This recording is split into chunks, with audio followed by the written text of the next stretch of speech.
বাংলাদেশে 3 বছরের দায়িত্ব পালন শেষে আজ ওয়াশিংটনে ফিরে যাচ্ছেন ঢাকায় নিযুক্ত যুক্তরাষ্ট্রের রাষ্ট্রদূত ডেন ডব্লিউ মজিনা। রাজনৈতিক মহলে তাকে নিয়ে নানা আলোচনা থাকলেও বাংলাদেশ থেকে তিনি সুখস্মৃতি নিয়ে ফিরছেন বলে জানিয়েছেন।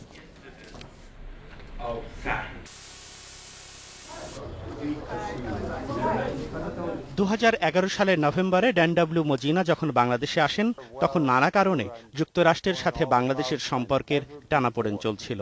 ডক্টর মোহাম্মদ ইউনূসকে নিয়ে যুক্তরাষ্ট্রের সাথে সম্পর্কের অবনতি ঘটে। সেই থেকে ড্যান মজিনা একবারও প্রধানমন্ত্রী শেখ হাসিনার আনুষ্ঠানিক সাক্ষাৎ পান।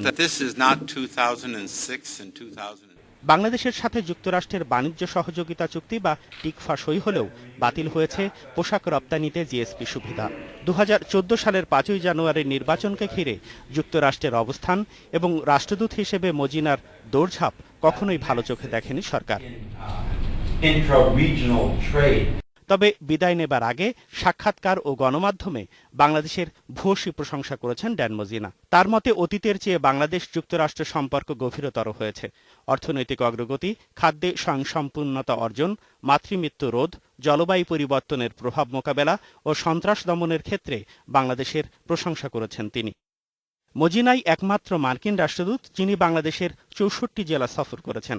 বাংলাদেশের মানুষের প্রশংসা করে তিনি বলেছেন, সময় পেলেই এদেশে ঘুরে যাবেন। সুজন মেহেদী, ইন্ডিপেন্ডেন্ট নিউজ, ঢাকা। এডিটর স্পিকে এবার বিরতি, ফিরছি একটু পর।